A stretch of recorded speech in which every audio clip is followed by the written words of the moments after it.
పెట్టి హనుమలో ఉన్న బుద్ధి బలాన్ని ఆవిష్కరింపచేసి ఆయన బుద్ధికి పదును పెట్టి రాటు తేల్చారు దేవతలు. అందుకని సురస వచ్చింది. వచ్చి ఆవిడంది, నాయనా అహం త్వాం భక్షయిష్యామి ప్రవిషేద మామాననం. ఇదో చిత్రమైన మాట. నేను తింటానబ్బాయి, నా నోట్లో దూరు అంది. నేను తినాలి అనుకుంటే నేను వెళ్ళి అక్కడ కూర్చుని ఓ యాపిల్ పండునో చాకుతోనో దేంతోనో కోసుకుని తినాలి. అంతేకాని ఓ యాపిల్ పండా మేము నిన్ను తినాలనుకుంటున్నాం, మీరు మా నోటిలో ప్రవేశించండి అంటావా? అనం. కానీ సురస అలా మాట్లాడింది. అందులోనే తెలిసిపోతుంది తినేసే ఉద్దేశం లేదు. ఏమిటి ఆవిడ ఉద్దేశం?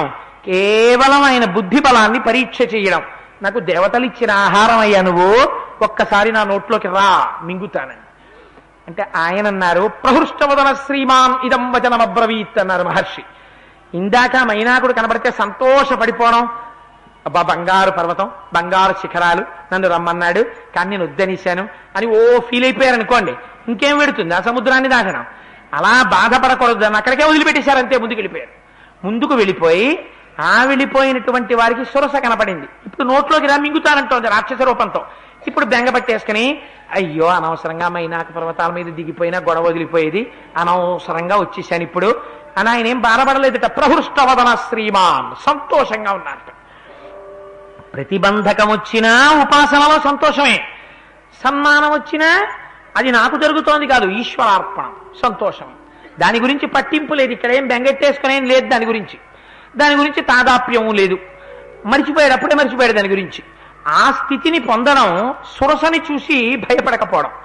ఆయన అన్నారు, అమ్మా తప్పకుండా వస్తానమ్మా, కానీ రామో దాశరథిర్నామా ప్రవిష్టో దండకాననం లక్ష్మణేన సహభ్రాత వైదేహ్యా చాపి భార్యయా అథవా మైథిలీం దృష్ట్వా రామంచ క్లిష్టకారిణం ఆగమిష్యామితే వక్త్రం సత్యం ప్రణితి శృణోమితే. అమ్మా దశరథుని మళ్ళీ రామకథ చెప్తారు. ఎప్పుడెప్పుడు ప్రమాదం వస్తే అప్పుడప్పుడు ఒక్కసారి రామకథ చెప్పేస్తుంటారు స్వామి హనుమ. ఆయనకి ఇది అలవాటు, మీరు చూడండి. అందుకే ఎప్పుడెప్పుడు ఇబ్బంది వస్తే, ఎప్పుడెప్పుడు ఏం మాట్లాడాలో అర్థం కాకపోతే అప్పుడప్పుడు ఒకసారి, పూర్వం దశ మహారాజు గారు రాజుగారు ఉండేవారు, ఆయనకి 4 కొడుకులు, పెద్దవాడు రాముడు, ధర్మాత్ముడు, ఎక్కడెక్కడెంతసేపు చెప్పాలో చూసుకుని అలా కథ చెప్పేస్తుంటారు. మళ్ళీ రామకథ మొదలెట్టేశారు.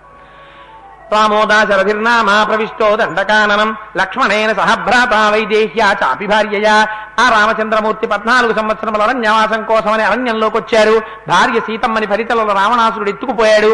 అమ్మ ఆవిడ జాడ కనిపెట్టడం కోసం వెడుతున్నాను, తల్లి ఒకవేళ తప్పు మింగేస్తానంటే ఒక్కసారి సీతమ్మ తల్లి జాడ కనిపెట్టి వెనక్కి వెళ్ళి రాముడికి చెప్పి వచ్చి నీ నోట్లో ప్రవేశిస్తాను, మింగేద్దు గానివి, ఒక్కసారి మాత్రం వదిలిపెట్టమ్మా, నేను సత్యమే మాట్లాడుతున్నాను, మాట తప్పను అని ప్రమాణం చేశారు.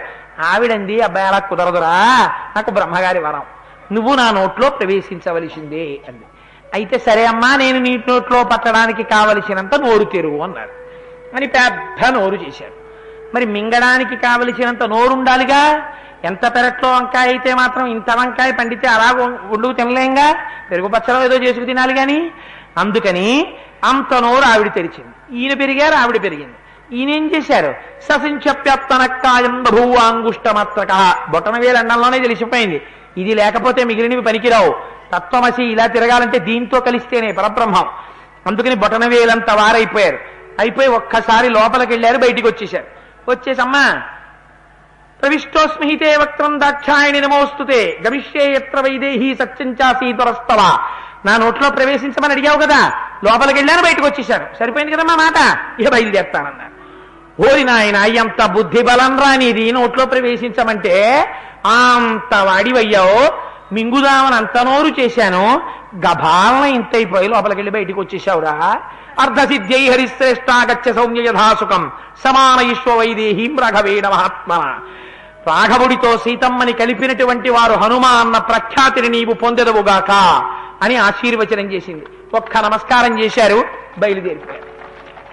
ఇందులో బుద్ధి బలాన్ని నిరూపించారు.